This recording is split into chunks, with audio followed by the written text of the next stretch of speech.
Hello and welcome to Silverstone, the home of the British Grand Prix, the 8th round of the FIA Formula One World Championship on an absolutely glorious afternoon.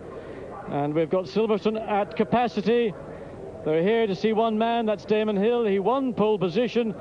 He won it in the closing minutes of Saturday's qualification, and what an occasion it was. Well, these are the scenes earlier on Saturday, and Damon Hill anxious indeed to overcome the problems he had on Friday morning when an assembly problem caused some embarrassment. There you see it. Parts of the front suspension on both sides of Hill's Williams were not attached to the chassis. That was the result. An embarrassing moment. It was a human error. It's one of those things regrettably can happen. But that was Friday morning. Damon ran back to the pits. He expressed his opinions, I think, in a fairly clear, concise manner. Let's look at it again. And the car completely out of Damon Hill's controls. It's hopping along. And Damon, I don't think, realised or knew what was going on. Well, those are the first time session times. Michael Schumacher, Barrichello, Katayama, and all the way down to 26th. But of course then comes Saturday, a fine day, and Damon Hill really, I mean, that's a smiling Damon Hill. We didn't see much of that until the end of Saturday's qualification. But it was Ferraris that brought pride and joy to Italy. Forget about football. It was here at Silverstone. Jos Verstappen showing again how easy it is. One little error to spin a Benetton Ford, and he's been off more than once here this weekend at Silverstone. But it was this man, Damon Hill, unhappy with press comments about his driving, his position. He's not immune to spinning, by the way. You see, this is at Club Corner. On the exit, a little pirouette. Just kisses the gravel bed, throws gravel on the circuit. But Michael Schumacher, the man most people, I suspect, had expected to be on pole position. Jean Alesi and his Ferrari fought valiantly, but really overshadowed most of the weekend and in qualification by teammate Gerhard Berger. The two Sauber Mercedes-Benz, David Coulthard showing also he can get his Williams Renault off the track. So fairly action-packed days of qualification and practicing at Silverstone. Of course, the circuit is new, and part of the problem that a number of teams and drivers have, talking about problems, that's Olivier Panis in his Ligier. And actually, that was a pirouette which was done in harmony with Michele Alboreto, because Alboreto spun at that same point. Panis had a sympathy spin. But now back to the man who did end up in pole position, and there is his team boss, Frank Williams.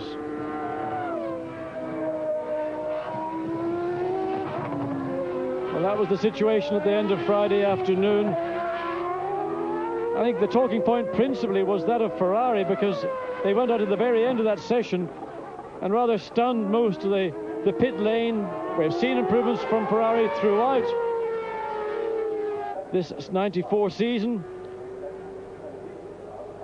So now continuing through into the second day, and this was ultimately to be the hour for Damon Hill, and it, I think, in Damon's mind, set to rights both the comment that he's been subjected to between Manucourt and the British Grand Prix, and I think also his driving on Saturday was a message. Well, that's not the message that the team wanted to see. That was the message that occurred first thing on Friday morning, but Damon Hill got back into the Williams on Saturday afternoon and put it on pole. Mistake. Ce que j'espère, c'est voir une course nettement meilleure qu'au Grand Prix de France. De toute manière, ça va pas être trop difficile parce qu'au Grand Prix de France, c'était vraiment très mauvais. Et là, j'espère déjà, on est dans le jardin de McLaren, donc les voitures devraient être pas mal. Et puis, notre moteur, c'est le V2, donc on sait qu'il fonctionne bien. So to speak, in McLaren's garden, the car should run well, of course, and we're running an Evolution 2 engine.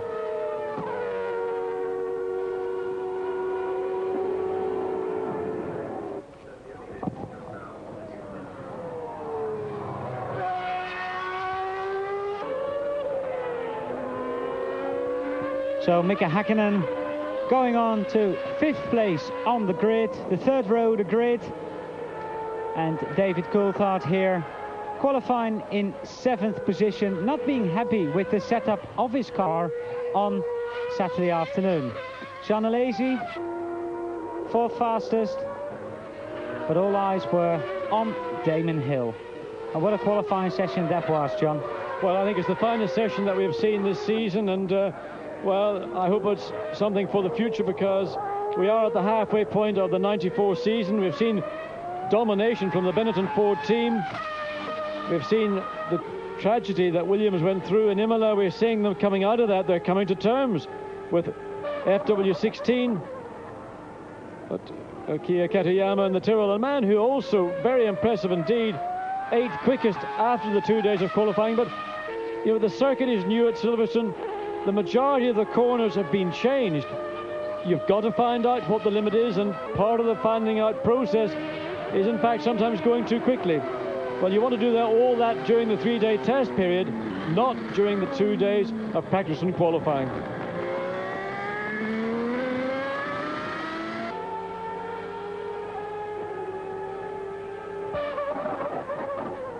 Damon Hill, not only the responsibility of the Williams team, he thinks, rests on his shoulders. Also, there are roughly 80,000 people here, and most of them are cheering for Damon Hill. Michael Schumacher, during the second qualifying, gave it a big try, a big effort, said he got held up by Alboreto, but added to that, well, I suppose Damon got held up as well, so it's pretty fair. Well, we're seeing, I think, just about everybody who spun over the course of 2 days. That was the thing, the spin I mentioned a few minutes ago, Pennies. That's the other view of the spin, and it really was Michele Alboreto who forced Pennies into that very synchronized spin. In the meantime, Frank Williams in the pits, Michael Schumacher in the pits, Jean Alesi illustrates that even a Ferrari can spin in the hands of Jean Alesi, and it's a rare sight to see Alesi in that situation. But really, in these closing moments of Saturday qualification, the track was alive. It was just superb. Eddie Irvine also came across Michele Alboreto in Luffield 1. He wasn't very happy, but this was the moment that we wondered what was wrong with Gerhard Berger's Ferrari. Well, we may cut back somewhere in this review of what happened. He actually clipped the barrier on the exit of the pit lane, and he damaged one of those mighty expensive BBS wheels that Ferrari and Benetton use, and eventually he spun to a standstill before he could get it back to the pits. Damon Hill, his 4th career pole position here in Silverstone. Yes, you've got it, Damon. There we see the grid as we are starting the British Grand Prix in about 10 minutes' time. We'll be back after the break with the British Grand Prix here on Eurosport.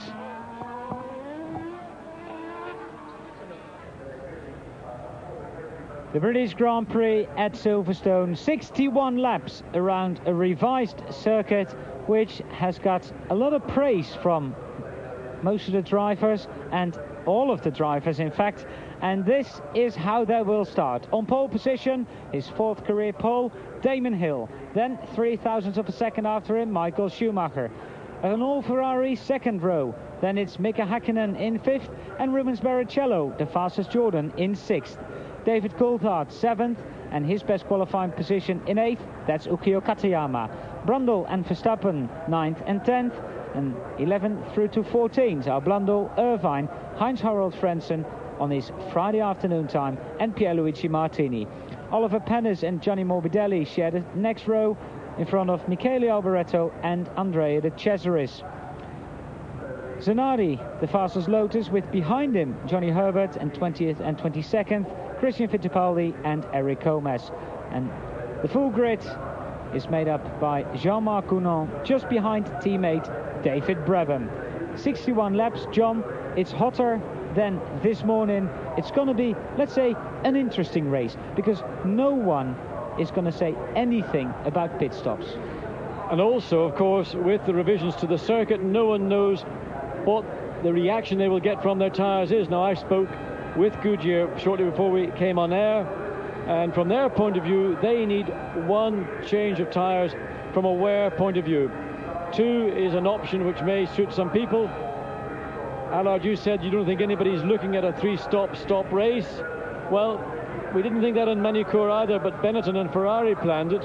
And what I talked about this morning and what happened here on Saturday morning was, you see the pit lane on picture there? Michael Schumacher came into that pit lane at racing speed. Hardly any difference in speed from the actual racetrack itself. He then got on the brakes in an emergency slowing down process, so that when he went through the speed limit beam, he didn't exceed 120 kilometers per hour. The Benetton Ford team, I think, could consider it. The drawback, of course, is here at Silverstone, the entry to the pit lane itself and the exit, for example, are much longer than they are in the French Grand Prix at Manicourt. So it's going to be a gamble. The other factor of Manicourt, which we didn't know at the time, but we've learned since, is in fact that Benetton had 2 race strategies available.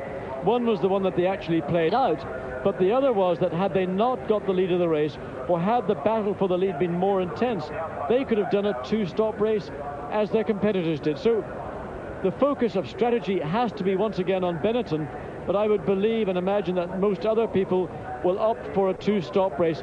How they implement those 2 stops, we don't know. Some might stop a little earlier than others, but the majority, I feel, will make the 2-stop race. Well, we are having a look at the Drivers' and Constructors' Championship points. Not on the grid at the moment is Alessandro Zanardi. His Lotus, I believe, is at the end of the pit lane, or maybe that's then the spare car. Alessandro, anyway, hasn't taken up his allocated slot on the grid. Well, you've seen it on your screen. Michael Schumacher has got 66 points, Damon Hill 29, and Gerhard Berger in 3rd position on 17. But all eyes will be on the start. Can Damon Hill manage, John, to get into... Oh, it's Princess Diana. Can Damon Hill get into that first corner first? Well, he's got pole position. He is nearest to the corner. But of course, as last weekend, he also was in the front row of the grid, also on pole position. And he was out-sprinted into that first corner by Michael Schumacher. Schumacher's 1 position nearer to the corner than Manicourt. And as David Coulthard said during the race in France, the way the Benetton sprinted off the line, it was reminiscent of the days when cars had traction control. Now, of course, traction control is illegal, but Schumacher is making stunning starts these days.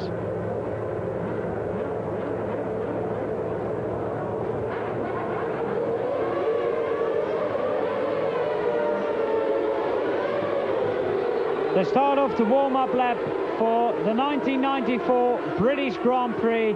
All the 25 cars are gone from their grid position. The only one that wasn't on the grid is Alessandro Zanardi, who was left behind in the pits and will start the race from the pit lane because Zanardi did not take up his allocated place on the grid. Well, great aerial view of the Silverstone circuit. This is Beckett's, the 3 corners that make up Beckett's these days, down through Chapel Curve and then on to the long hanger straight. It's here, or alternatively the pits straight, which are the quickest parts of the Silverstone circuit these days. And top speed that we saw was around about 185 miles an hour. That was Gerhard Berger on Friday afternoon in qualifying. Now major revision at Stowe, down through Vale, further modification into the left-hand part of Club, much wider than it was before. Great opportunities to overtake. Then the second part of Club, unchanged. Of course, a lot more gravel beds, revised curbing all around the circuit. Now coming up into further changes to the circuit. This is up into Abbey. Michael Schumacher rather cheekily accelerating ahead as he comes up now out of Abbey, under the bridge, into Bridge Corner, and into the final big change here for the 94 British Grand Prix at Silverstone, Priory Corner. And this is a corner where drivers have found it quite difficult. Now look at the gamesmanship that Schumacher's playing. He's allowed Damon to go way ahead. He's dropped back. He wants to have a bit of clear road. He wants to make sure that his tyres are as clean as possible. There have been additional races here since the morning warm-up. There is more rubber on the circuit. He wants to have the maximum possible advantage to try and out-accelerate Damon Hill into Kopp's corner. Kopp's, of course, a much slower entry than in previous years. He wants to be in there first, and as I said in all our broadcasts over this weekend, he who gets into Kopp's first is going to have a big advantage. The cars lining up on the grid. Well, John, Michael Schumacher has laid a lot of rubber down when he got away from the dummy grid, so to say, and some people think that is the trick for his brilliant starts. Because he's got some rubber down, he seems to have more grip than anybody else off the line. Well, I mean, it's like the old double. The present day of drag racing, you put rubber down. David Coulthard has stalled the engine. David Coulthard has stalled the engine. And there's a red flag. It's an aborted delayed start. So David's got to start from the back of the grid. Well, that's a great shame indeed. If David Coulthard is unfortunate enough to have the engine stall. So we've had the 5-minute signal going up, and that car will have to be restarted. Now, of course, all the team personnel have made their way back to the pits. It means they've now all got to make their way back onto the grid, go through the same process again. This is just further tension, and I mean, it's agonizing, particularly for Damon Hill, who's on pole position. Michael Schumacher, likewise, who's intent on getting into Kopp's first. David Coulthard sitting back on the 4th row of the grid was the man who put his hands up to indicate that his engine had stalled. So the process will take place, and then the Grand Prix will get underway. 1 lap less than the 61 racing laps. So this is a moment when everybody, when you're sitting in a car at this point, you're almost at the point of being on a plane, which is surreal. Suddenly you come back off it again, and all those tensions that you felt you're experiencing are flooding back. Damon Hill certainly will be aware of what Michael Schumacher was doing, and I suspect when they make the next parade lap, he'll keep a very clear eye on what Schumacher's up to. The gamesmanship, the psychology that's going on, all part of Formula One, and I must say I enjoy watching it. So just under 5 minutes to go, while we're watching Gerhard Berger talking to one of his Austrian friends, Karl-Heinz, John. And there's the man who caused the delay, David Coulthard. And could that be nerves, John? It could be nerves, or it could just be the engine just sort of gave a little hot cough or hiccup. But the problem is that all the teams that are at the far end of the pit lane, to make their way down to where the grid is in relation to where their team are, is quite a long way. So they were rushing back up the pit lane. For example, Jordan and other teams who are at the far end of the Silverstone pit lane have had to run all the way back, get the equipment onto the grid, then once the cars are under starters orders again, then rush all the way back up again, and the same thing could happen again. Well, the last Formula 3000 race in Barcelona, I think it took 4 goes in the end to get the race underway. Let's hope it's not the same here. So the race, as John said, 60 laps instead of 61. And there's David Coulthard.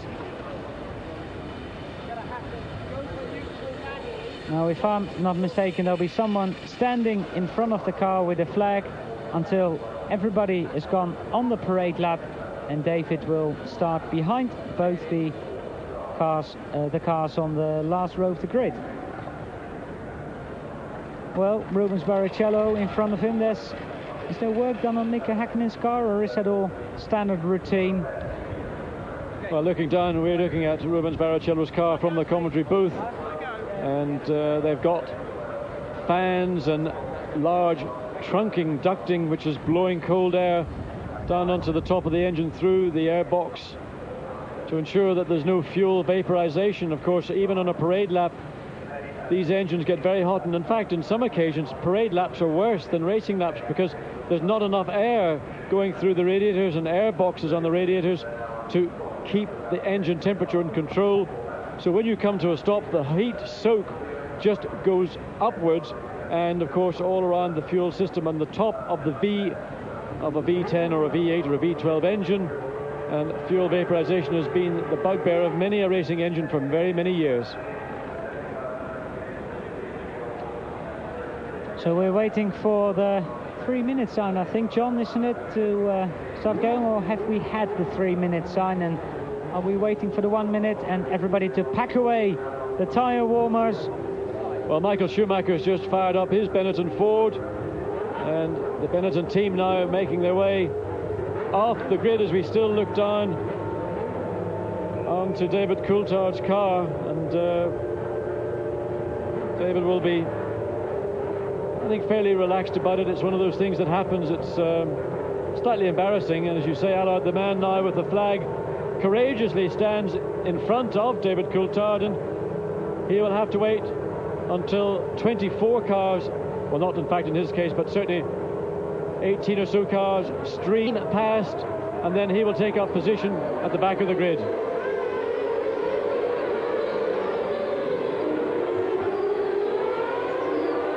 The second parade lap, and there are problems for not only David Coulthard, who has to wait, but Johnny Herbert gets underway.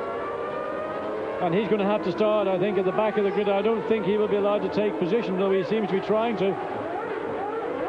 So look at that. David Coulthard drops the clutch as some of the team personnel are making their way across, and well, it's very tense right now, but David Coulthard catching up to the tail end of the field. It'll be interesting to see what Johnny Herbert does, because in theory, if your car stalls or you have a problem getting away, you're not allowed to take up your place in the grid, except if all the cars, well, there's some of the cars still behind you. Yes, and I think Jean-Marc Gounon was kind enough to wait until Johnny got underway, so I think Johnny is allowed to pick up his grid position, but we'll see.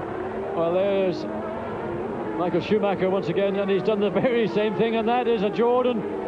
That is a great shame. I don't know what has happened, but a major engine problem. Eddie Irvine, well, that is disappointment beyond belief for Eddie Irvine in his first British Grand Prix, and that is boiling like a kettle. And there is Zanardi stationary in the pit lane waiting for his opportunity to take the start, but he will not be permitted to do so until the last car has filed past the exit to pit lane. And well, poor Eddie Irvine, it's a weekend that he looked forward to. Indeed, he was delighted with the performance of his Jordan Hart here throughout, and hoped to get once again up into the points. So plenty of things happening on the warm-up laps. David Coulthard, John, he was the fastest man in the morning warm-up this morning, so he was looking forward to a very good race, a race he has to start at the back of the grid. We are on board Michael Schumacher, who's alongside Damon Hill. There we see them, Damon Hill on the right, and John, there's more black lines now for Damon Hill as well, and even more for Michael Schumacher, where they have to go. When David Coulthard is stationary, we will see a green flag, and there's a lot of blue smoke coming from Martin Brundle's McLaren right in front of us.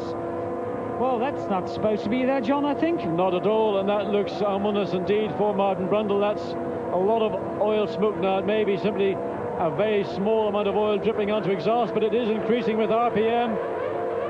And the red light is on, and who is making the best start again? It's Michaels. No, it's Damon Hill.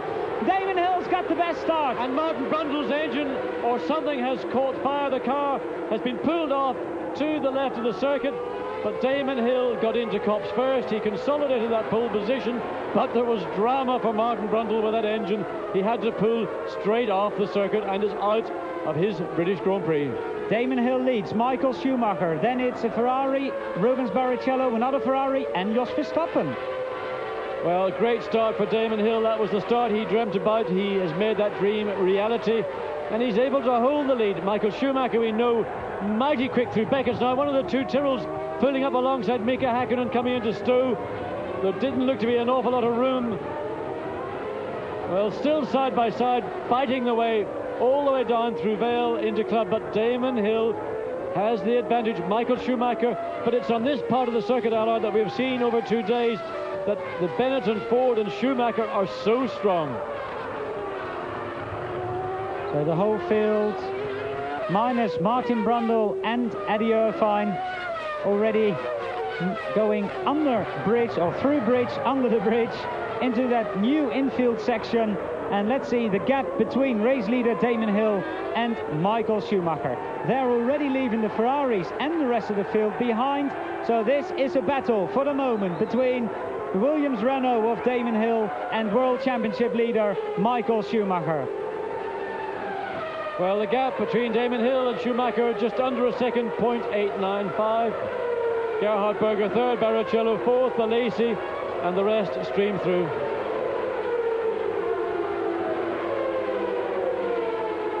So behind Jos Verstappen, who came from 10th on the grid, it's Mika Häkkinen, who then did not have a very good start because Mika qualified in 5th position. And there we see the rest of the top 6 on our screens. And so far, let's see, good start also from Andrea de Cesaris, John, up to 12th position, and Johnny Herbert up to 14th. Look again at the start. It looked like Michael Schumacher, but then there was wheel spin. But look at that. That was what we were watching.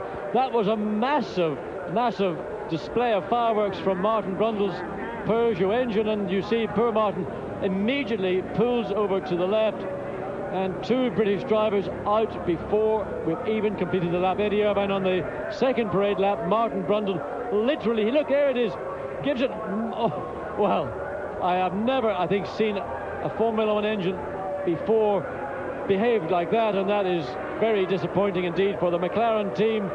Obviously Peugeot embarrassed, I would say, by that performance, and there Martin Brundle's face says it all. What have I got to do to be a winner at Silverstone? Damon Hill leads Michael Schumacher by 1.1 seconds. Then it's Gerhard Berger in 3rd place, and still Rubens Barrichello in 4th. And John, correct me if I'm wrong, but I don't think after 2 laps a Jordan has ever been in 4th position. Well, I think in '93 Barrichello ran 3rd at Donington in that wet race. I don't know. Anyway, Rubens Barrichello, the remaining Jordan Hart, and he's trapped between Berger and Alesi, and I can't say that's maybe the most comfortable place to be, but there's sufficient gap between Berger and Alesi, so Rubens not under pressure from Alesi, but obviously pushing and trying to keep contact with Berger. Ferrari, they've decided to take out or not run those latest engines they had used throughout qualifying. They've got the standard 65-degree V12 as opposed to the new engines that they ran. So straight line performance probably not as great as we saw through the qualifying sessions. Nonetheless, it's a difficult car to pass in a straight line. On board Michael Schumacher, and you see the Williams of Damon Hill ahead of him, a second ahead of him roughly at the end of lap 3, and behind Michael Schumacher is the big gap to Gerhard Berger. Progress of David Coulthard at the moment in 18th, and that's after 2 laps. Well, the pace that Damon Hill is setting and is being matched by Michael Schumacher is about 1.5 seconds faster than anybody else, and they're just pulling away from the rest. It's Damon Hill is some 7 seconds ahead of 3rd place man Gerhard Berger. There you see Berger just coming into view as Damon Hill virtually reaches the end of Hanger Straight, and that's on the 4th lap. John, Rubens Barrichello in between the Ferraris, but the good thing for Rubens is that Alesi's dropped back some 1.7 seconds from the Jordan, so he's not in immediate danger. And look at the gap that's opened up. Panis in 11th. Blundell, you can barely see him coming onto the straight. There's Damon Hill into this new sequence of corners at Abbey. Out of it, Abbey dropped down the hill, flat out under bridge. Then as soon as you exit bridge, you've got to get your car well over to the right, brake for the entry into Priory Corner. Being neat and tidy through Priory and Brooklands really is the most important thing.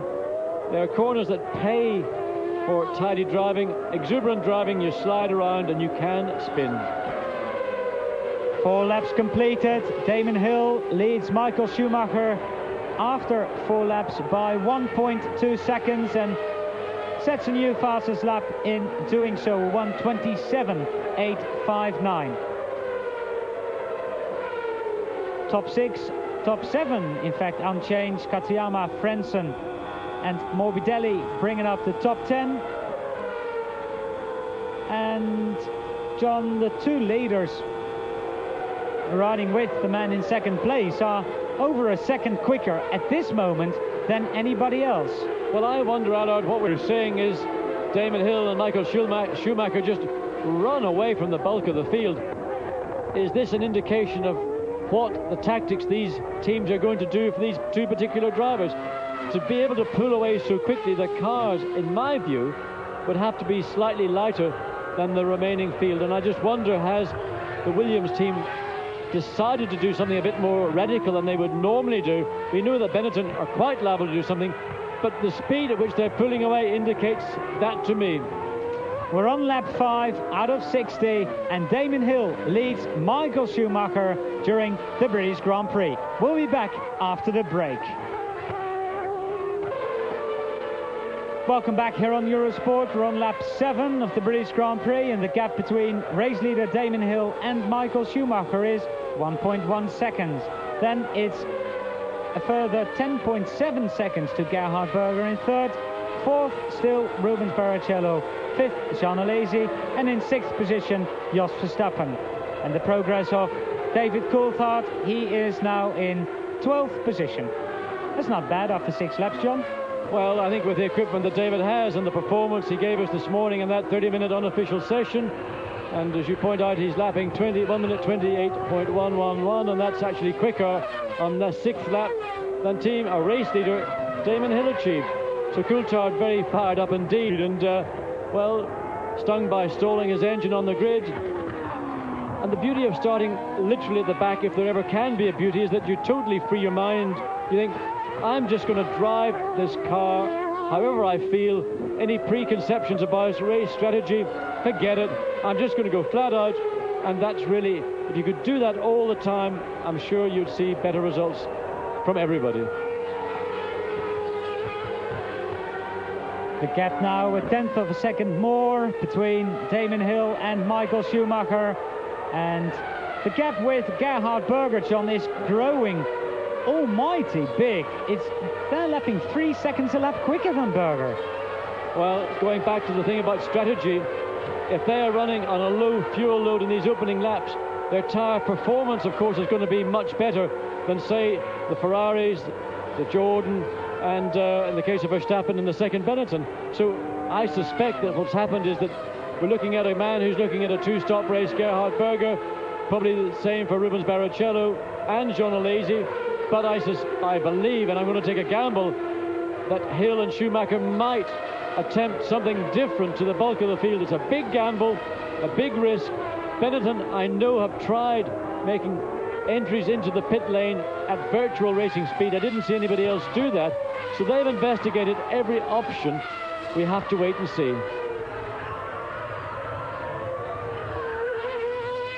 Top 8 unchanged, and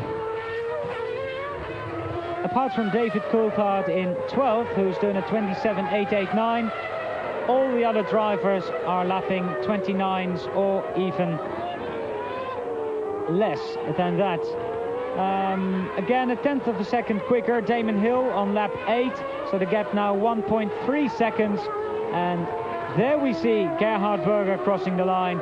Gerhard is now 16.1 seconds behind race leader Damon Hill.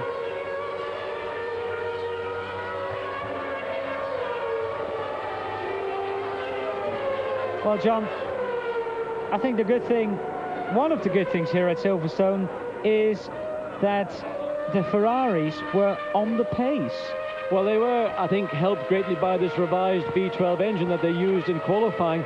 I mean, it was just dynamite, particularly in Friday and closing minutes of that session, and certainly through Saturday qualifying. Very, very quick indeed. But they reverted back to the more reliable and proven 65-degree engine. The new engine's got a different angle of V for that V12. So the engine not as powerful. Of course, in qualifying you can do things. We've seen Renault introducing a revised version of their RS6 engine for qualifying. Do we know if they're going to run that in the race, or is it still considered very much a qualifying engine? For the moment, John, I believe it's very much a qualifying engine. Well, Jos Verstappen in 6th. There we see him. It's his 56th motor race ever, after about 560 on karts, by the way. He's almost a veteran, Allard, with that number of races. Well, we've got a veteran here who just popped into the booth. I know Derek Warwick doesn't like to be thought of as a veteran because he's still very much an active racing driver. Derek, when are we going to see you back in a racing car?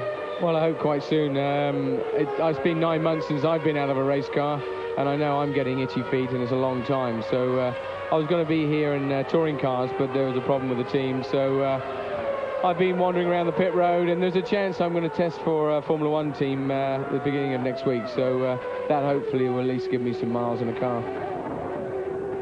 Well, a pretty dramatic start to the Grand Prix, and Derek, you saw what happened.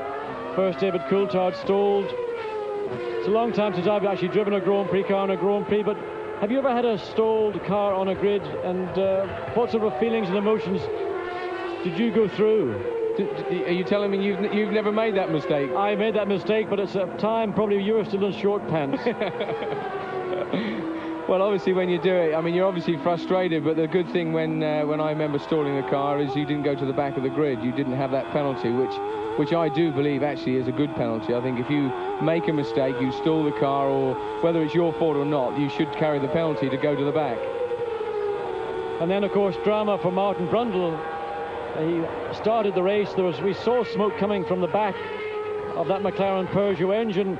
He got the car into gear, he floored the throttle, and all of a sudden it went off like a hand grenade. And so disappointment for your former teammate, I think, at Jaguar.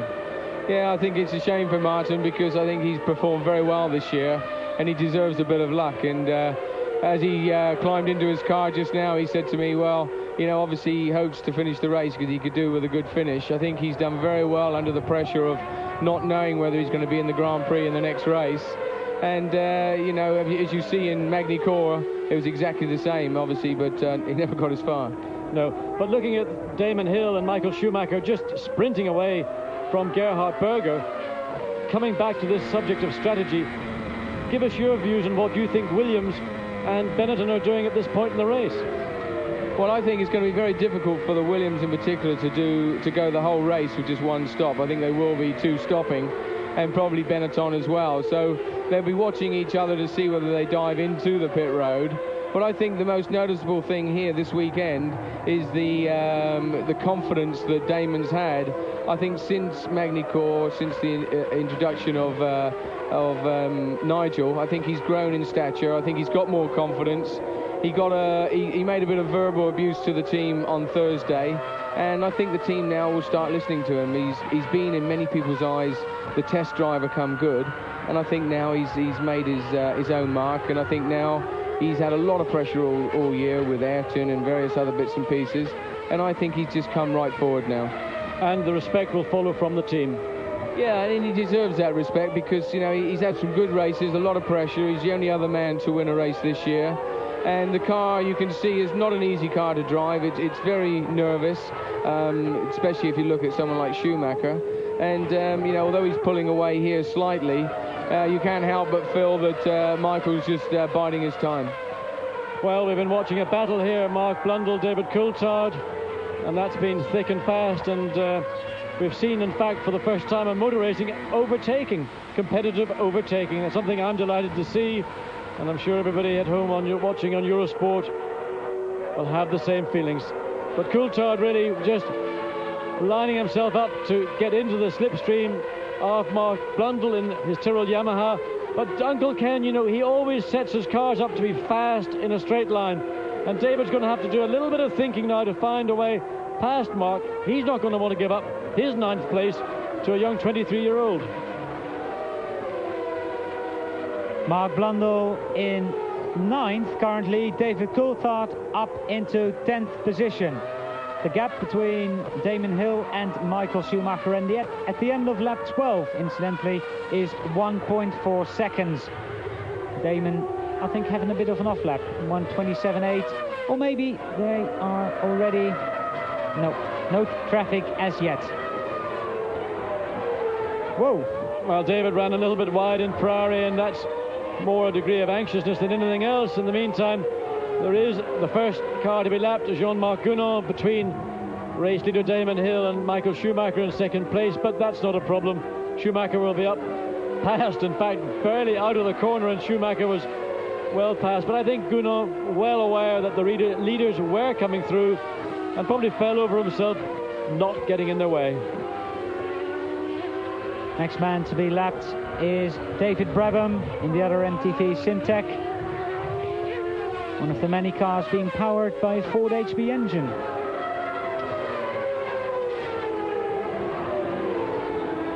It's important here for Damon to place himself in such a way that he can get past David Brabham without losing momentum, and then also try to use David Brabham to impede the progress of Michael Schumacher. That's part of the skill and art of being a racing driver. Being fast is only one part of that. So Damon safely through before Copse, and Michael has got to wait a little while there is smoke, and that's Eric Comas, another Ford HB user. A short race for Eric Comas and a smoky end to that Ford V8 LaRousse, and that was on the exit of Copse. We saw the smoke haze there, and then the picture turned around and made it clear.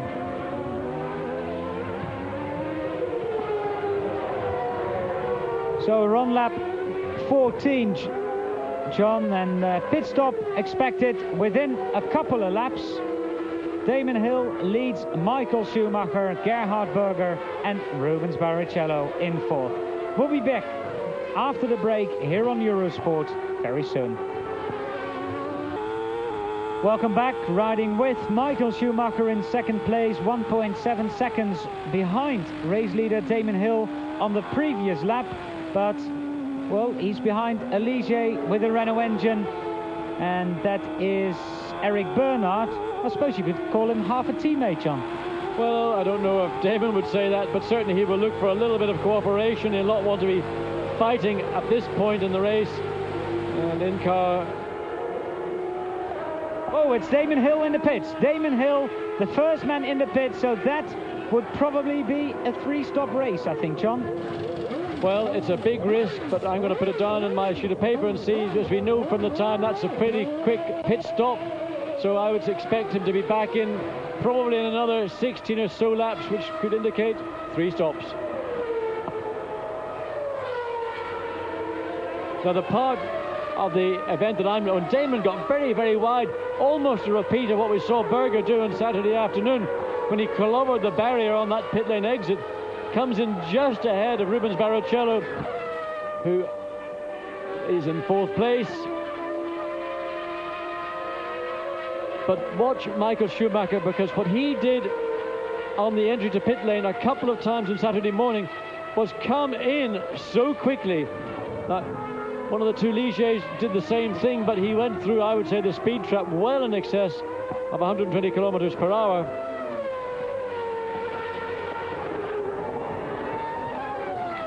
Well, John, Damon's lap, including going into the pits, was a 1:34.8.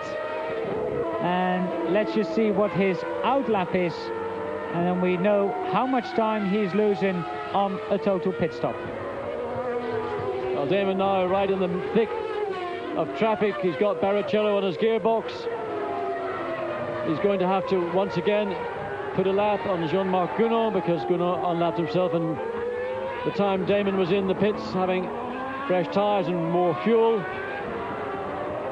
And that will not be a problem, but of course it's always an irritation when you see a car and you know that every car ahead of you, particularly a lap car, potentially can hold you up. As race leader Michael Schumacher, 24.9 seconds ahead of Gerhard Berger in second, Damon Hill in third, Barrichello fourth, Alesi fifth, and Jos Verstappen in the second, Benetton sixth. But race leader Michael Schumacher now 25 seconds ahead of Gerhard Berger and Damon Hill. His outlap was a 52.9, and that's a Tyrrell coming into the pits while we are there it is, Mark Blundell. Allard, one of the things I'm sure that the Benetton team in particular are doing is they've seen Williams expose their hand, they've introduced a strategy. They may be in a position, as they were in France 1 week ago, to opt for two different strategies. They may well now decide, if they think Williams are going to go for 3, they may decide just to go for 2. Schumacher may take advantage of the lead, try and... He's in the pits. Well, in on lap 17, so much for my theories and for the potential variation that the Benetton team might have been implementing. So Michael Schumacher, let's see how quick he is in and out. The fuel nozzle in, wheels, tires off, back on. Anything more than 7 seconds, well, 6 point, well, you can just see the nozzle came out just under 6 seconds, so that's going to mean a very similar view to the race from Benetton as we've seen from Williams. Well, the lap was quicker in comparison to Damon Hill's lap, and Damon Hill will now be behind Michael Schumacher. There we see it, because Schumacher's in lap was a 1:32.4, and that was 2.4 seconds quicker than Damon did. Well, I think that came because Schumacher practiced those runs in the first part of the pit lane. He came in absolutely gangbusters. David Coulthard in the second Williams now in the pits, and we may get a view again from the length of time that fuel nozzle's attached as to what their strategy is going to be for David Coulthard. Fairly similar to Damon Hill, but the reason in my mind that Michael Schumacher now leads this Grand Prix is because they took the opportunity on Saturday morning to come into the pit lane ever so quickly. Then when they get to the actual pit lane itself, brake, make sure he doesn't exceed the speed limit, and that's where those 2 seconds have come from. In the meantime, we have a new race leader, Gerhard Berger. Interestingly, Gerhard, well, maybe is on a 2-stop race and could be in the lead. Schumacher could catch up, Damon could catch up, and we'll have a real fight for the lead then. Well, it's busy in the pits at the moment. There's quite a few cars coming in to the pits. Not race leader Gerhard Berger, who completes lap 18.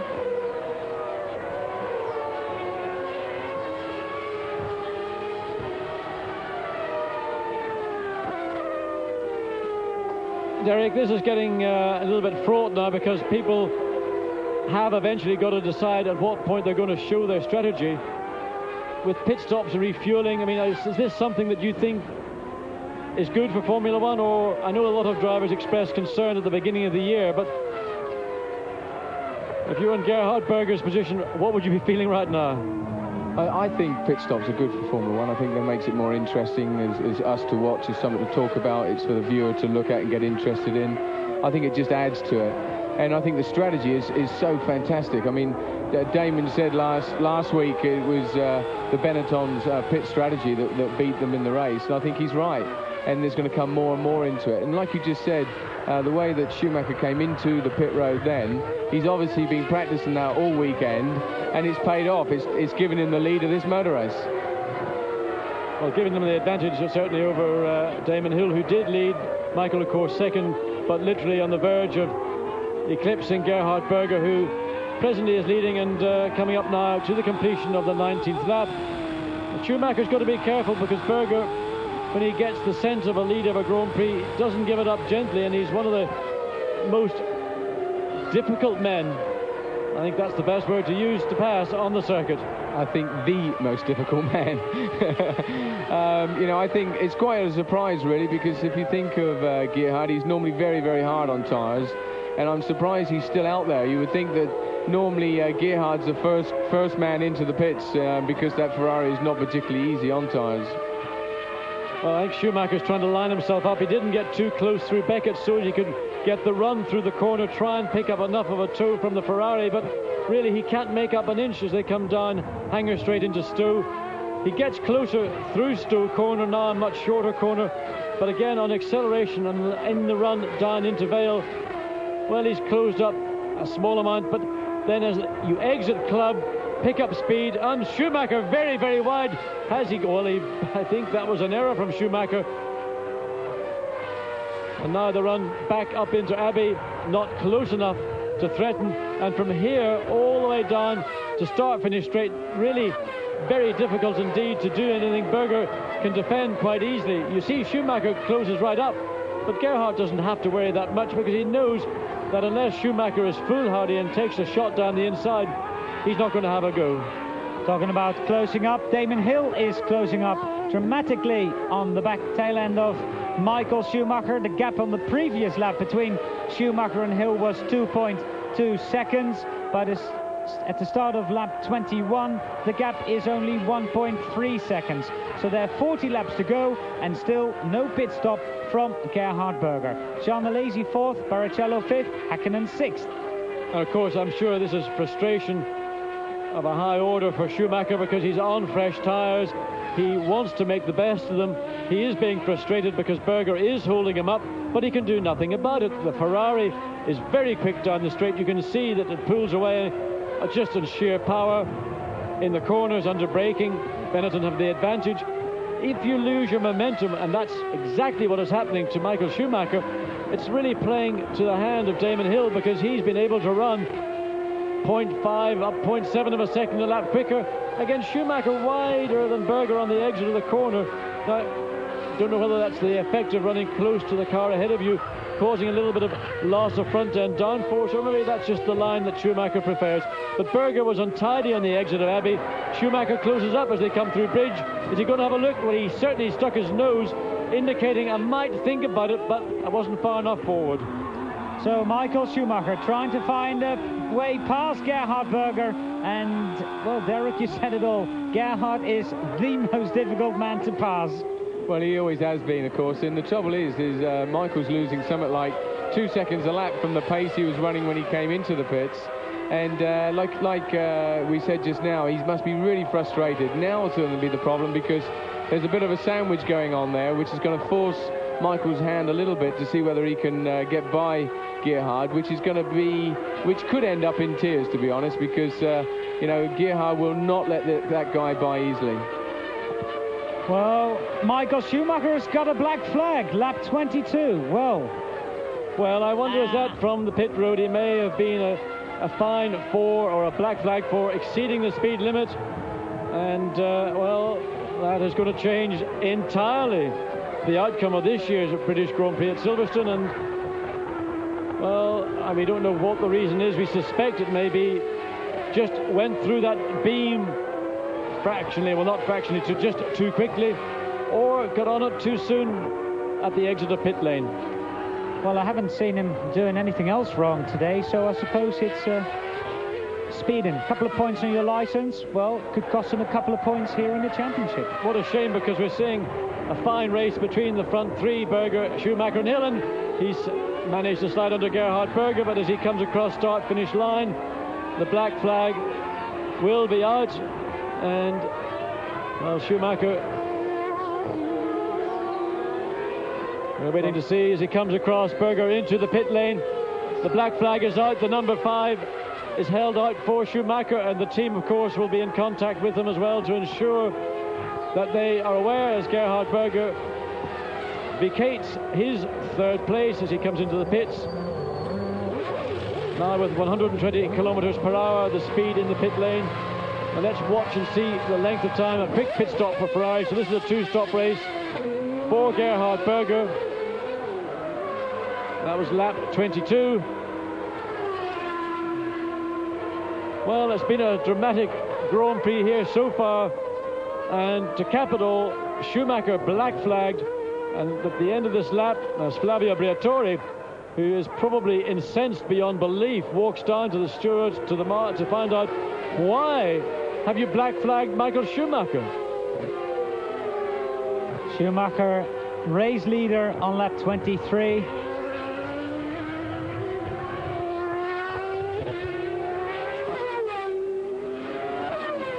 Well, Schumacher making his way up through bridge into Prix once again on the 23rd lap, but this is the lap that he is going to be in, and here we see,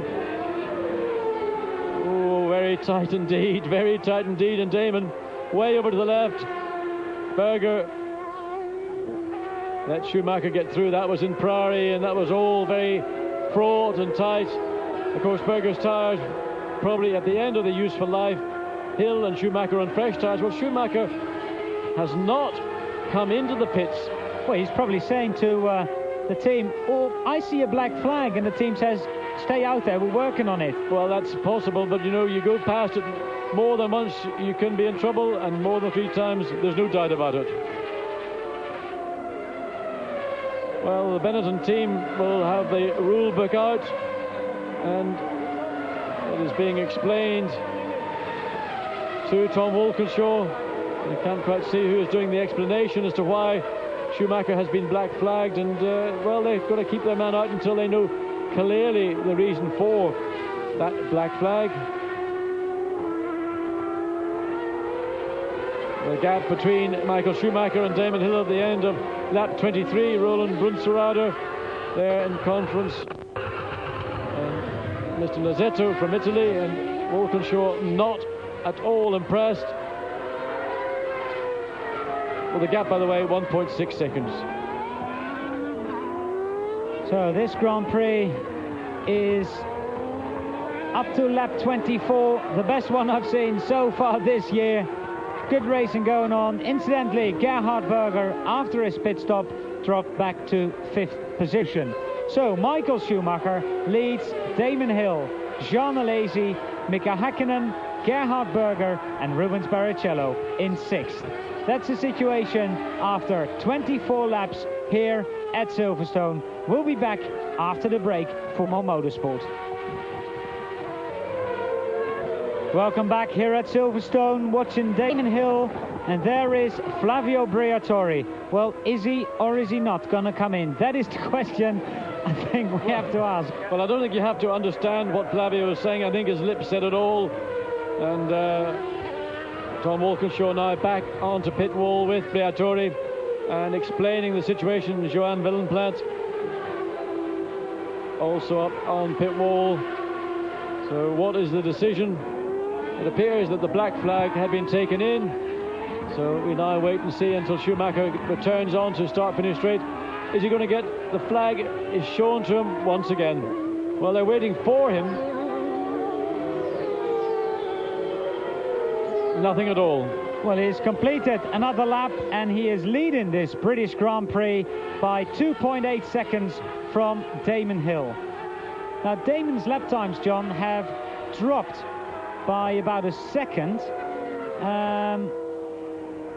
Could it be, I don't know, could it be that Damon is going to go for a 2-stop race, but just made his first stop very early? He could have done, and it just depends, really. I make the judgment on the amount of fuel that a team puts in, and it may be that they can just eke out a 2-stop race if at the second stop they put sufficient fuel back in to ensure that he gets to the finish. But your no team is going to give it away. If you know that Benetton did have 2 strategies available, I'm sure Williams have not been asleep between the French Grand Prix and the British Grand Prix. They will be working out precisely, and in fact it's an ongoing process. Teams are calculating all the time the options that are available to them. Heinz-Harald Frensen's moved up to 7th position. Well, you look at the top 6 on the Eurosport screen. David Coulthard now up to 8th, and Katayama 9th. Verstappen in 10th position. And there we see it on our screens. 11th Martini, 12th Fittipaldi, 13th Johnny Herbert, and 14th Michele Alboreto, 1 lap down. And Schumacher in the pits. Michael Schumacher in the pits.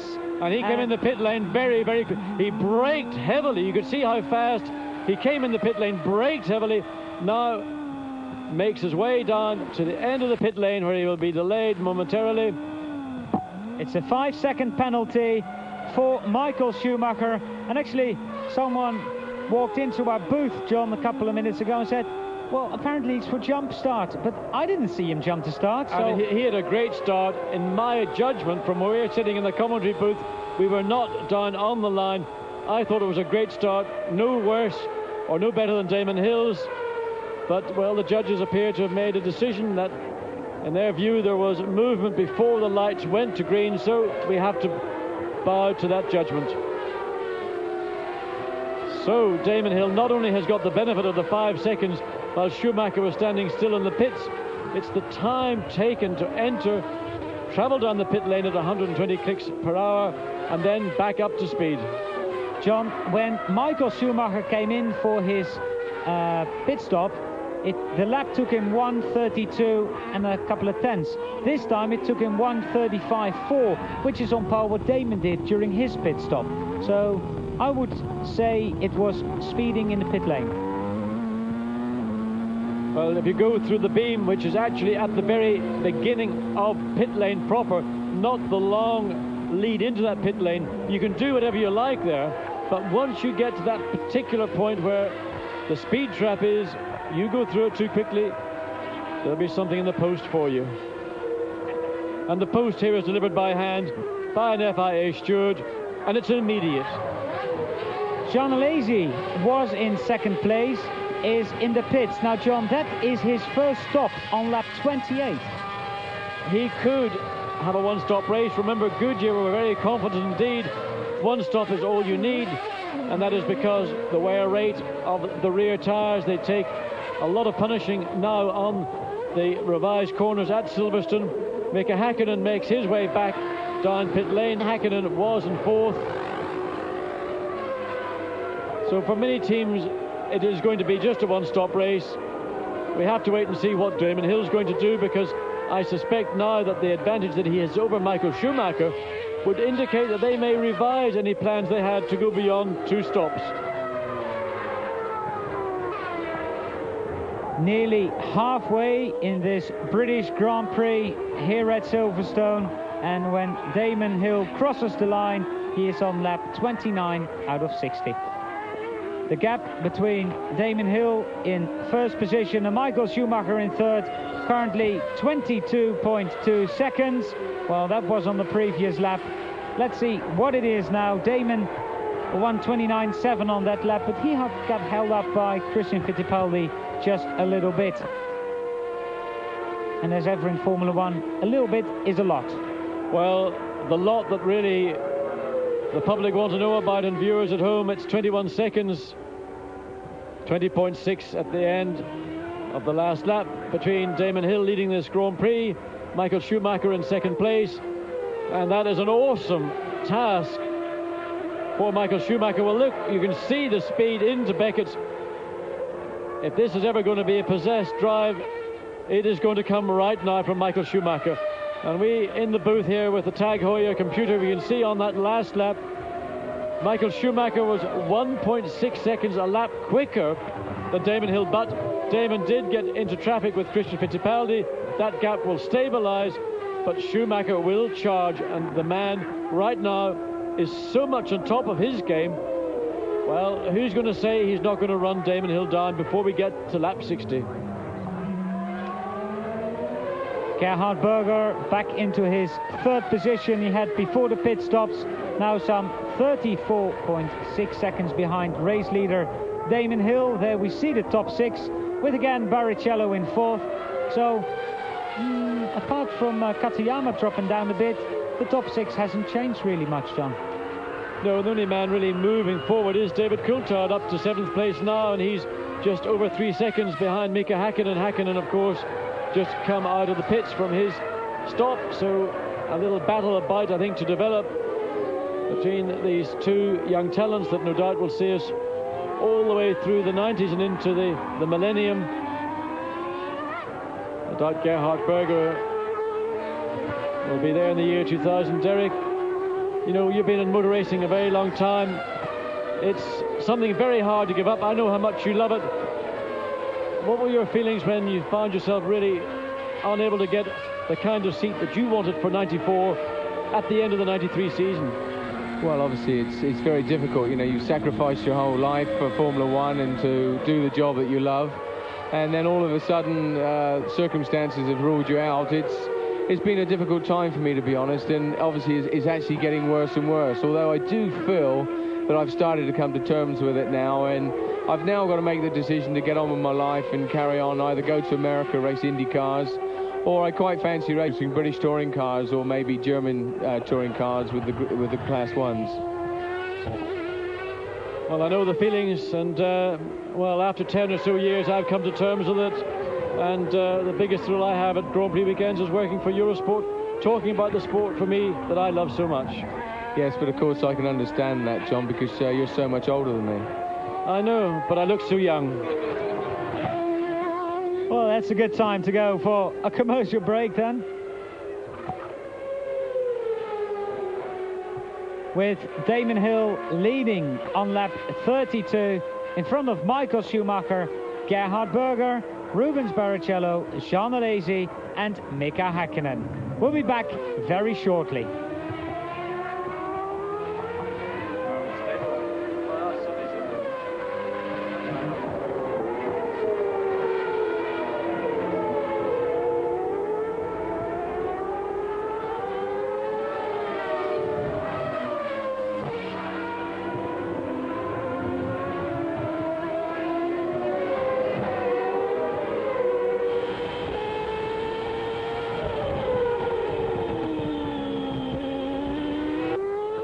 Welcome back with Michael Schumacher in second place behind Damon Hill, and there's retirement from Gerhard Berger. A Ferrari out of the British Grand Prix. Into third place goes Rubens Barrichello. Well, Barrichello will be very happy indeed, and he's got a fairly comfortable third place. Almost 9 seconds ahead of Jean Alesi. But Schumacher and Hill, unfortunately for Rubens, sufficiently out of the way. You're looking at David Coulthard, who is now in 5th position. He has overtaken Mika Häkkinen and some 20 other guys. So David is doing very well from that last position on the grid. Well, as I said at the start of a race, when you start, as David Coulthard had to do at the very back, you just purge your mind of all your preconceptions about how you're going to drive the Grand Prix. You free yourself up and you just drive as if this could be the last lap of the race. And the result is David is now in 5th place. Lapping some 3 seconds a lap quicker than Jean Alesi was. And, well, this is not a replay of the start, but, John, there is more and more talk coming from the officials that it was something to do either with the start or with the warm-up lap, because he did overtake Damon Hill, and as far as I'm concerned, you're not allowed to overtake on that warm-up lap.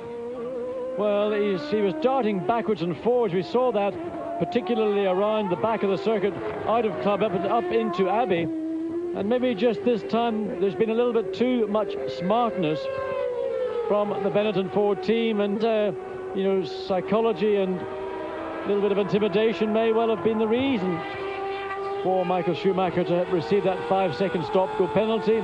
It's certainly something that we've not seen applied before.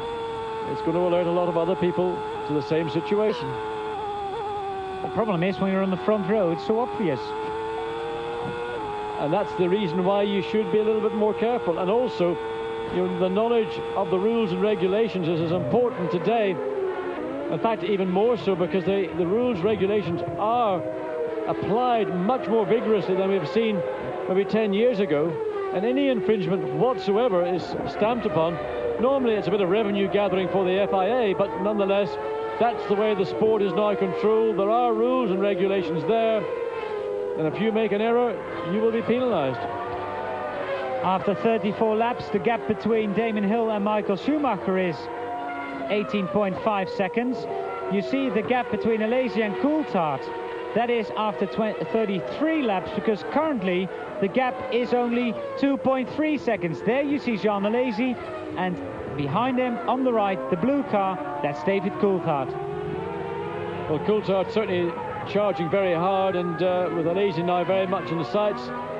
It's not that far after Alesi up to Rubens Barrichello now. Barrichello and Alesi on last lap 35 dropped down to the 1 minute 31 second range, whereas race leaders Hill and Schumacher high 27, Damon low 28. So I assume that what we didn't see is that Barrichello and Alesi were in traffic, and of course then Coulthard's going to be confronted with that same problem. there is David Coulthard, and that gap is not even 2.3 seconds anymore, John.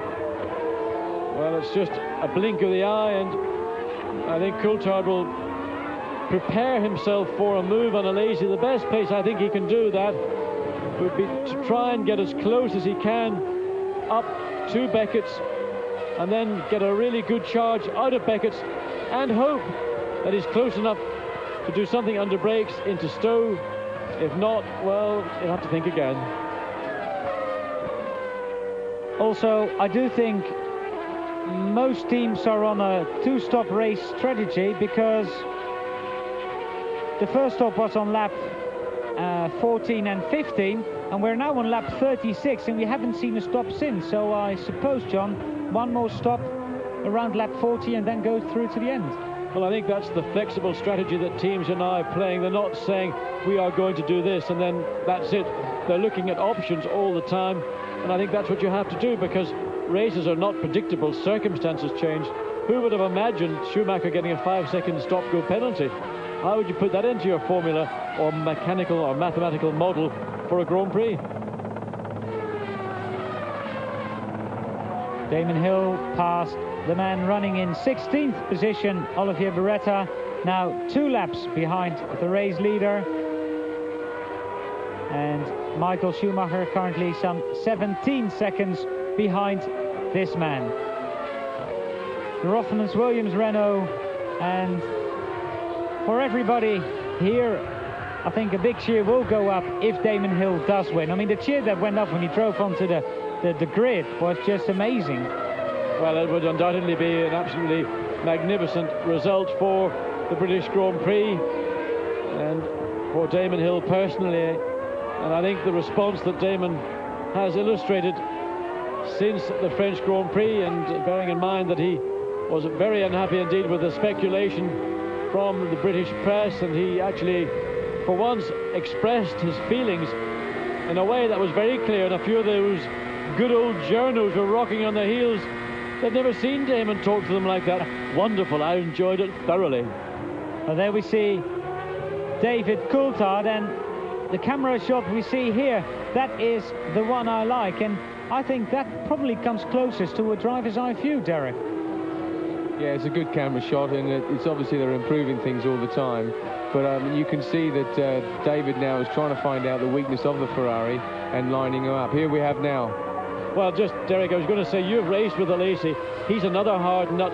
How do you find a way past the guy? He's not going to give you an inch. And particularly on brakes, the guy brakes so late, you think he's gone too deep.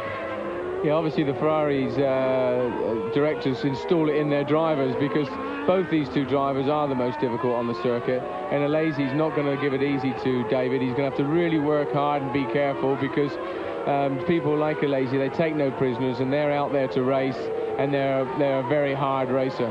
Well, how would you say Alesi will try to dissuade David Coulthard from overtaking? I mean, what little tricks would he do with Coulthard so close behind him to unnerve him, to try and make him uncertain about what Alesi himself will do? Well, what he's going to do is, as you see now, he's going to take the racing line. He's going to abuse that to his advantage. And that's Damon Hill into the pits for his second stop on the end of lap 38. Damon, the first pits, the Williams first pits in the pit lane. So second stop, fuel into the car. And also Michael Schumacher in the pits. So both Michael Schumacher and Damon Hill into the pits. That was an 8-second stop. There you see it, Michael Schumacher coming to a standstill now. And how long is this stop? Michael gained 2 seconds and a half coming in, and a little bit here. So I would say Michael gaining around 1.5 seconds over Damon Hill in this pit stop. Well, this is the run now, in my opinion, to the end. So I think we've seen the last of the pit stops for Damon Hill and for Michael Schumacher. So 2 stops it's going to be. But this battle, Jean Alesi, David Coulthard. Now, Derek, we were talking about Coulthard and Alesi. His momentum has been lost. Really, in some situations, Coulthard should just drop back maybe 1 second or so, then pick up his own pace and rush back up to Alesi and try and catch him maybe a little bit unawares. Yeah, you're right. Once you start to lose your rhythm in a race car, it's very difficult to pick it up. And yes, you're right, he should hang back, but the temptation will be to stay there because he keeps on seeing a little hole here or there, and he's obviously going to try and use that. Now he's got the chance because traffic ahead of Alesi. Slowed Alesi down, he's coming up, under the rear wing, dive out to the right, he's made it. David Coulthard alongside, coming into Stowe, but Alesi's not giving way. Alesi, amazingly, and David Coulthard, in my mind, had got that position, just drove the long way around the corner. There's a lesson for you, David Coulthard. Yeah, well, there you go. I mean, that's typical Alesi. He's there. Hang on. I mean, it's going to be a big mistake that will allow David through, and that will now slow him down a little bit. He'll lose even more rhythm. He'll take breath now and have another go in a couple of laps. Although what he's seen is he's now catching up the Minardi, and that will obviously give him another chance maybe to take a run on him.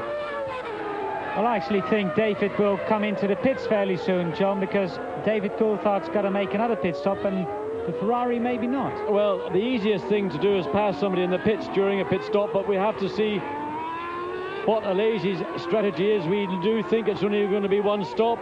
Coulthard into the pit lane now for his second stop, and Allard sitting back happy as a sandboy because he called that one right. So David Coulthard in fifth position. He will lose that. He will drop down probably quite a long way to maybe 9th or 10th place, even if he's not careful. So Coulthard in the pits. The car will be stationary for roughly 8 seconds. Oh, that's a bit longer, 9 seconds, and off he goes again. So the gap after 39 laps is 15.4 seconds. So there's just under 20 laps to go. Is it enough for Damon Hill to win the British Grand Prix? Well, in my view, Damon's got a reasonably comfortable lead. The fact of Michael Schumacher running marginally quicker than him, he will be advised by his team precisely what is happening with the Benetton Ford of Michael Schumacher. But 15 seconds, 19 in fact laps remaining. Pretty daunting task at the pace race leader and second place man are running at. 16.2 seconds. The gap, Barrichello third, fourth Alesi, Häkkinen fifth, and Coulthard still in sixth. We'll be back after the break here on Eurosport. Welcome back here on Eurosport. Derek, see you later. Bye-bye. Thank you very much. And Damon Hill leads Michael Schumacher by 16.8 seconds after 41 laps, 19 to go. Barrichello still third on our computer, but he has made a pit stop, as is Jos Verstappen. Verstappen currently in sixth, but he will lose that sixth position due to the pit stops, and then he's got 18 laps to go till the end of the race. Well, we're in a little moment of quietness here now because those pit stops broke up the battle, that wonderful battle between Alesi and David Coulthard, and I think that David will certainly finish this Grand Prix the wiser. He's been into the Alesi University of overtaking, and certainly the master of late braking showed that he does not concede to a young 23-year-old from Scotland who thinks because he's driving a Williams Renault that third place automatically should be his. 18 cars are still running in this Grand Prix. The last retirement is Gerhard Berger. And there we see Jean Alesi. In fourth, 6.2 seconds ahead of Mika Häkkinen. And behind Häkkinen it's Frentzen, Coulthard, Verstappen and Katayama. And Frentzen, John, I think he was on a one-stop race as well. I'm pretty sure he was, actually. Well, I think Sauber probably went for the conservative approach. And on that subject, it does appear that Mercedes-Benz are looking around for another team to provide the power plant that Ilmor V10 design built, V10 engine, and so expect in 1995 to see that engine in what has been described to me as a leading Formula One team. Now, you have to be Einstein to work out how many of those there are. So Sauber and another team going to be Mercedes-Benz powered in 1995. Well, Damon Hill and Michael Schumacher lapping 1:28.9 and 1:29.3. So Damon actually being the quicker of the two at the moment. And of course, did set fastest lap on lap 11, a 1:27.100. And that is a new lap record, because every fastest lap is a new lap record on this new circuit. But John, Damon basically as quick as Michael Schumacher if there's no traffic. Also, these two are lapping so much quicker than anybody else. Well, Damon Hill has this Grand Prix very much in his control at the minute, and he can vary his pace if Schumacher starts to cut into the current 17-second lead. Then Damon responds, and he only has to run at that pace.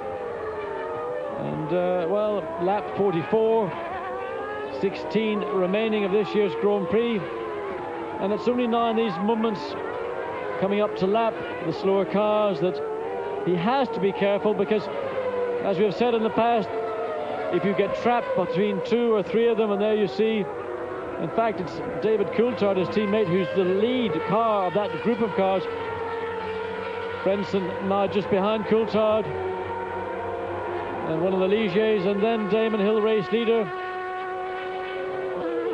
Well, that's a pretty fast pace, as we have mentioned. And Damon Hill's last lap, 1:28.906, against teammate David Coulthard, 1:30.422. Well, although he's, let's say, maybe only in 6th position, John, David's driving a very good race. He drove a great race, bearing in mind the problems he had at the start when that engine stalled. He made a charge back up through the field, and it was just a great shame that that battle that went on between Coulthard and Alesi had to be punctuated by the pit stops. Well, that's the strategy of Formula One these days. Well, David Coulthard losing something like 43 seconds after lap 1 over Damon Hill. So 43 seconds, well, he could have been third if only, but if only don't give points in motor racing. 17.4 seconds the gap, we'll see there. Well, it looks very much to me as if Michael Schumacher has shown us his hand, and he's not capable of running any harder than he is.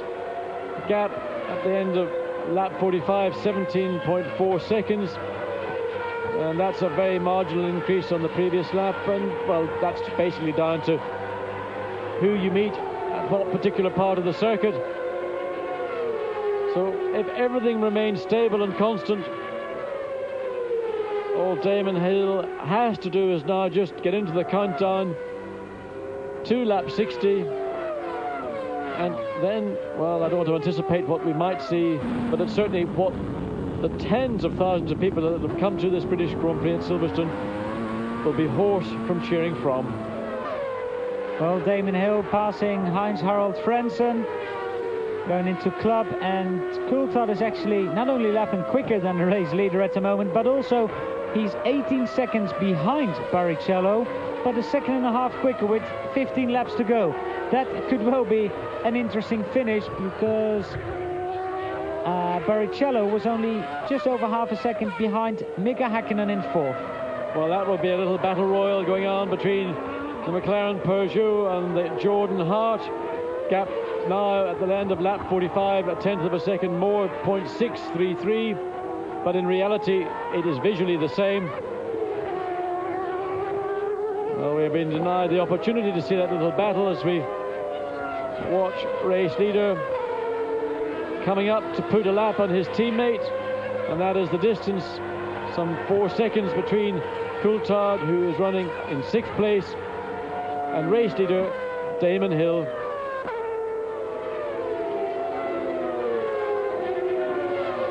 Well, Damon losing a little time there, but Schumacher losing even a little more. Now 30.0, and again David Coulthard being a couple of tenths quicker than his team leader. Well, 25 races, his 26th Grand Prix, and it is actually his 3rd British Grand Prix. Well, the first one, of course, was in a Brabham, and as the new book that's been published about Damon Hill indicates, that starting at the back of the grid in a Brabham is not half as easy as starting in pole position in a Williams. And it's From Zero to Hero is the name of the book. But again, moment of caution for Damon, or for David Coulthard, I should say, not to be too ambitious in trying to put a further lap on the Minardi. And you know, sometimes if you're not sure, it is better to hesitate. Other times, if you're not sure, it's better to go. You just make that judgment at the particular point.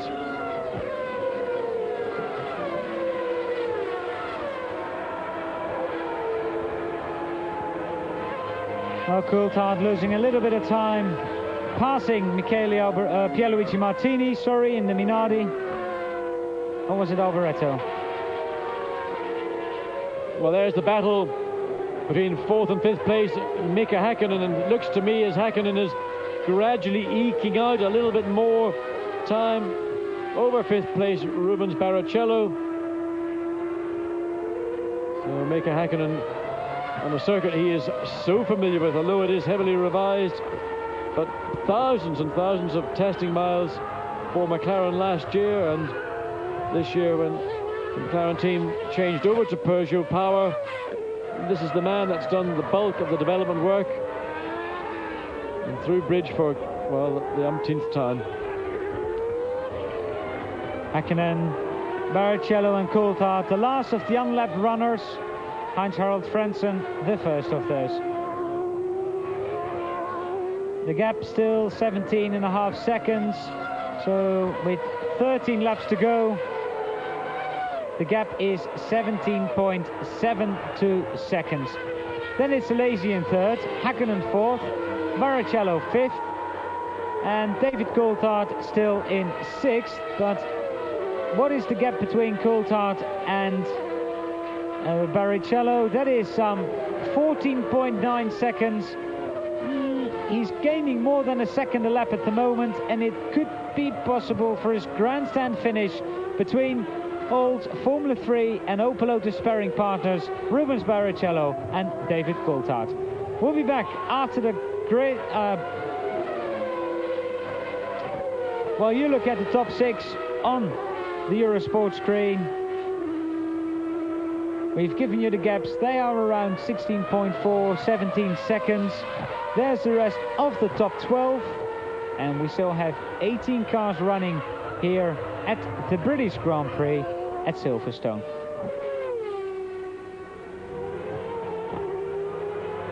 We're going to take a short break here on Eurosport. Please rejoin us after that for a grandstand finish to the British Grand Prix 1994. Welcome back here on Eurosport. That is race leader Damon Hill at the end of lap 60. 10 laps to go for the Williams Renault. His teammate David Coulthard right in front of him, and David is in 6th position, running, well, roughly the same pace as his team leader. I wonder what the backmarkers would think, John. They might think Coulthard is leading in front of Hill. Well, I suppose that is possible, but one thing's for sure, Damon Hill knows where he is on the track, and equally David Coulthard will be fully aware that his teammate is now on the verge of putting him one lap down. But as you say, running very similar lap times, there is no need presently for Damon Hill to put his teammate a lap down, because Michael Schumacher, well, he's reduced the gap now down to 15.9 seconds. But it's almost academic. The only danger is, of course, that Michele Alboreto is out of the Grand Prix this year, and that's his Minardi Ford off the side of the track. As you see, very delicately detaches the radio. The umbilical cord just snaps it away. But this is the view Damon has coming through Bridge Corner, looking forward to his teammate David Coulthard. But really just keeping your eye on your pit board, keeping information between you and the team, and, well, let David run ahead of you. As long as you don't get tied up with slower cars that you're lapping, I can't see any problem keeping the situation as it is. Well, Coulthard on that lap at 29.9 and Damon Hill 29.8. And what is Michael Schumacher doing on his lap? The gap was 15.9. The gap is now 17.1 seconds again. Well, I think Damon is actually going to try and put that lap on Coulthard, because Coulthard got a little bit held up through Beckett's. Pierluigi Martini was the reason, and that's really allowed Damon to get right onto the gearbox. But of course Martini just takes the line. Damon has to back off, pulls up and alongside Martini as they break into club, and now Damon as close as he's been at any point to David Coulthard. And I would imagine that David is now, being a good team player, he will swallow his pride and let Damon Hill get through, because that little moment with Pierluigi Martini has changed the situation. In my view, that would be in the interests of the team to allow Damon to go forward, maintain his pace and not get bogged down. Oh, and yes, David very gentlemanly stays well over to the left. Well done, David Coulthard. That was intelligent use of your racing brain, something that sometimes is lacking in motor racing. And Damon now able to pull away Michael Schumacher on that last lap with 17.1 seconds in arrears. We wait for Schumacher to come across the line at the end of the 53rd lap. As you revert back to Mika Häkkinen and Rubens Barrichello, that battle for fourth place still favouring Häkkinen. Gap is 1.5 seconds.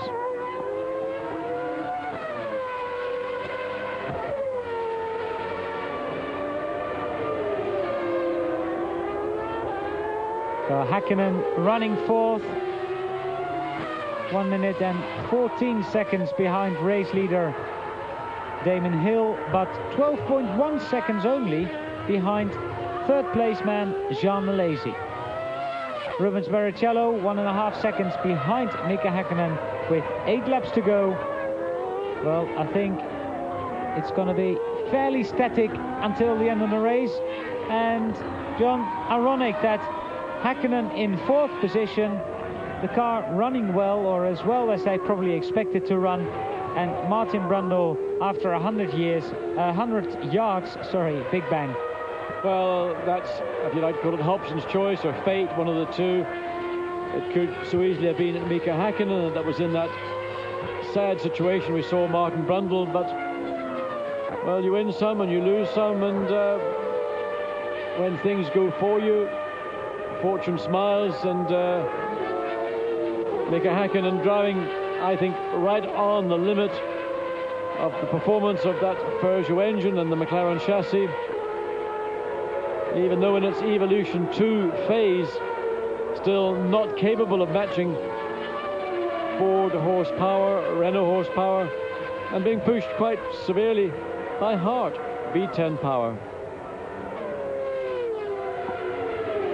Damon Hill on that lap, incidentally, John, at 28.9 over Michael Schumacher's 29.8. So when the track's clear, I think the Williams is actually quicker than the Benetton at this stage of the race. Well, it just comes down to where you are on the track and the traffic around you, and it only takes one car at the wrong part of the track at the wrong time for you to lose a second or so, and that's the seesaw that we've really seen since the last round of pit stops, but in reality since Michael Schumacher was given the black flag. He was given it, then it was withdrawn, then it was, I think, reissued, and then Schumacher had to accept that there was an infringement of the technical regulations, and he came in for a 5-second stop-go penalty, and from that point onwards, really, the race for the lead was over. So the car's running low on fuel, and I think we can see that quite a few cars are picking up speed. Rubens Barrichello going into the 129s, also Hill still in the 28s, Schumacher 29s, and so does David Coulthard. Well, I don't know why Rubens has suddenly picked up a little bit of speed. I suspect maybe the information that Coulthard is running him down might have something to do with it, but on the other hand, maybe there was a problem with the car or something that he wasn't able to do anything with the car when it had been refueled. but as the fuel load begins to lighten, sometimes performance, balance and handling return.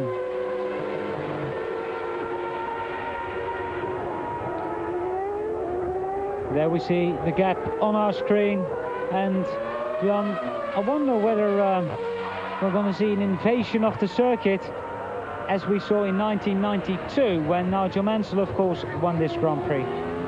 Well, I think there will be joy and delight all around the circuit, but of course with the new debris fencing that is around the circuit, that's the mandatory debris fencing that each Grand Prix circuit must install to be given a Grand Prix license. It is now a lot more difficult for fans to get onto the circuit, and I think we'll see certainly a lot of people trying to get on. Whether they're successful, well, I don't want to anticipate what might happen. 5 laps to go for the Williams twins, and there we see Coulthard and Hill running together. Now, John, if they come to the last corner, it would be wise for Damon Hill to let David Coulthard pass again, because if anyone retires on that last lap in front of Coulthard, he will pick up points and places. Well, that is a decision for the team, and they obviously must make that consideration. But something that really, I think, in the minds right now of the entire Hill family, and they're all here, Betty, Bridget, Samantha, Georgie Hill, of course, is that never before did a Hill win a British Grand Prix. Father Graham was denied his chance of winning here on many occasions. Can Damon put his name on that very coveted trophy?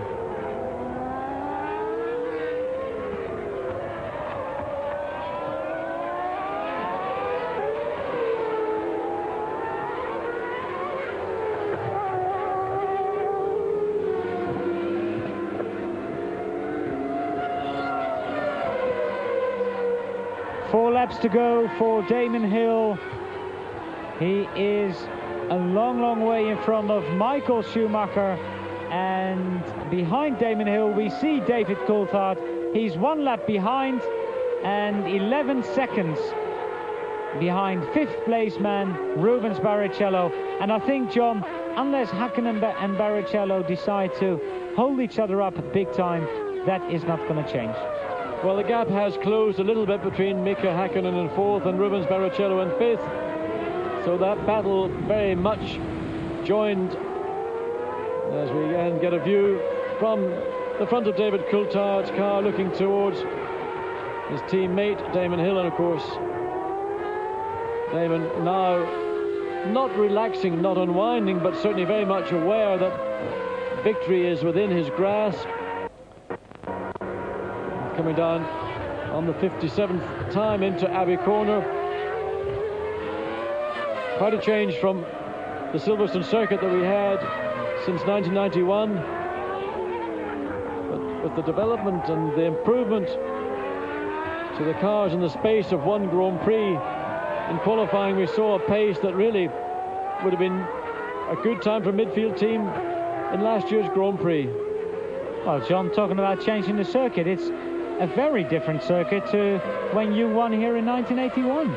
Well, in those days the circuit was very much that of the previous or the original Silverstone circuit. Very high-speed corners at Beckett, Stowe and Club, as well as Abbey. And there you see something which I enjoyed in 1981, the full support all round the circuit from the many thousands of fans who came here in anticipation of a very precious moment indeed in the Grand Prix career of Damon Hill.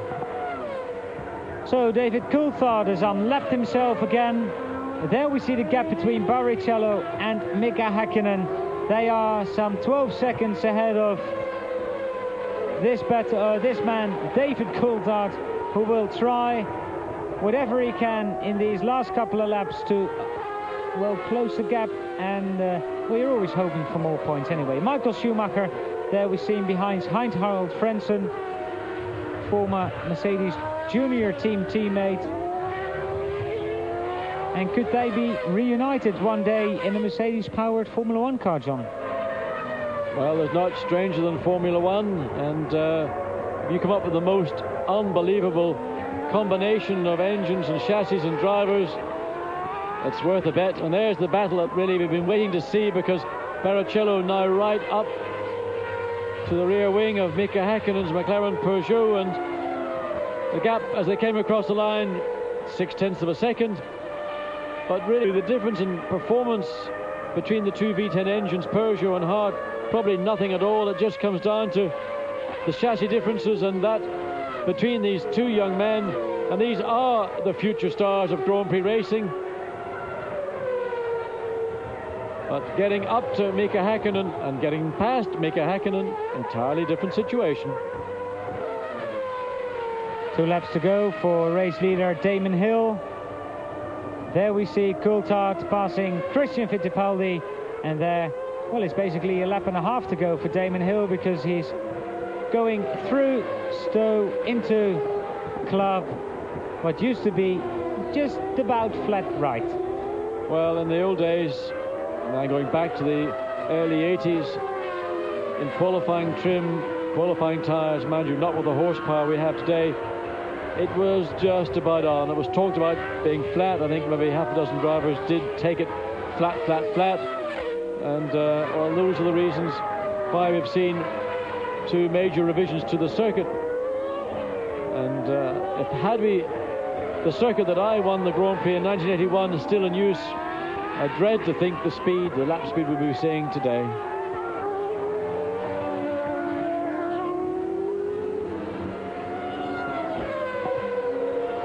Well, on that circuit, John, the average speed of the Grand Prix was nearly 150 miles an hour. So, the final lap for Damon Hill. The crowd is cheering him on. Well, if anything, please do not break anything on that car. David Coulthard is there. And Damon Hill, well, John, you've had this. This is a great feeling. Coulthard is lapped again, by the way. Well, this is a moment that Damon Hill will enjoy for the rest of his life. That's the last lap of your British Grand Prix, and this, I don't want to say it, is Damon Hill's first victory, but he is on course for that. And for the entire Hill family, Damon's mother, his sisters, but most importantly Georgie, his wife, and their children, this is something that I know when they become grandparents will look back and say, well, do you remember that day in 1994 when Daddy Happy, whatever, won his British Grand Prix? You can look back and it will provide joy for decades. Well, Damon, Georgie, Betty and Damon's sister all here. Joshua is watching back home, and both the kids are watching back home here on Eurosport, and Georgie said, please say hello to my boys. So here we do, because Damon has won the British Grand Prix for the very first time in his career. It's his 5th Grand Prix victory, and Damon Hill is closing the gap again with World Championship leader Michael Schumacher, who is going to finish in 2nd position. There he is, crossing the line in his Benetton Ford. It's Williams Renault, Benetton Ford, Ferrari, McLaren Peugeot, Jordan Hart and another Williams Renault. Well, that's good, isn't it? Well, a great result for Damon Hill. A fine result indeed, and a result that will give the Williams Renault team the kind of confidence and pride, really, and they've had the most difficult of seasons. Again, one has to say that Damon did benefit from the misfortune, or let's say the misjudgment, this time misjudgment of Michael Schumacher. But it doesn't matter. That is part of Grand Prix racing. Everybody is responsible for their actions, and if somebody makes an error and they suffer penalty, it is down to them. John, you can't see it on your screen. There's an almighty battle going on between Mika Häkkinen and Rubens Barrichello. Going out of left field there. Barrichello They touched. Barrichello has barged. Minus 1 wheel. There he goes, minus 1 wheel. Don't go into the pits, Rubens. Just carry on. Go finish the race. Well, in fact, he may well finish the race in the pit lane, because Mika Häkkinen and Barrichello had contact. There you see, and Mika Häkkinen's car, well, he's got the engine's running. He is going to get across the start-finish line. Well, is Mika gonna make it, or is Rubens gonna make it? Is it Mika or Rubens? Mika is accelerating hard. This is gonna be close. It's a grandstand finish. It's Häkkinen who's crossed the line just in front of Rubens Barrichello, I think. Well, that was a race literally to the last corner, and contact occurred. It was inevitable because they were both absolutely committed. And, well, I just wonder what Ron Dennis is going to say to Eddie Jordan about that, because I'm quite sure there will be words passed. But, you know, when young guys are racing like that, you've got to expect it. Well, if, John, if Coulthard would not have let Damon pass him and go a lap down, the lap times indicate he would have easily made up those 10 seconds he was running behind them and get 4th position on the silver plate. But if, Damon Hill's won the Grand Prix, Michael Schumacher finished 2nd, Jean Alesi 3rd, Mika Häkkinen 4th, Rubens Barrichello 5th, and David Coulthard in 6th position. I'm also happy to say Katayama 7th, Frentzen 8th, Jos Verstappen finished his first Grand Prix in 9th position, and Fittipaldi 10th. Well, that doesn't seem like a happy man. No, I think Michael Schumacher expressed his emotions and feelings as he entered pit lane. He booted his Benetton forward, but now the cheers and the applause all round the circuit as Damon Hill makes his majestic way down in the pit lane. A huge Union Jack held high above his head, completely covering the rear of the bodywork of that Williams Renault. And there you see the pictures from the fans all around Silverstone. Damon, proud as punch, the first time the name Hill will be on the trophy as a winner of the British Grand Prix.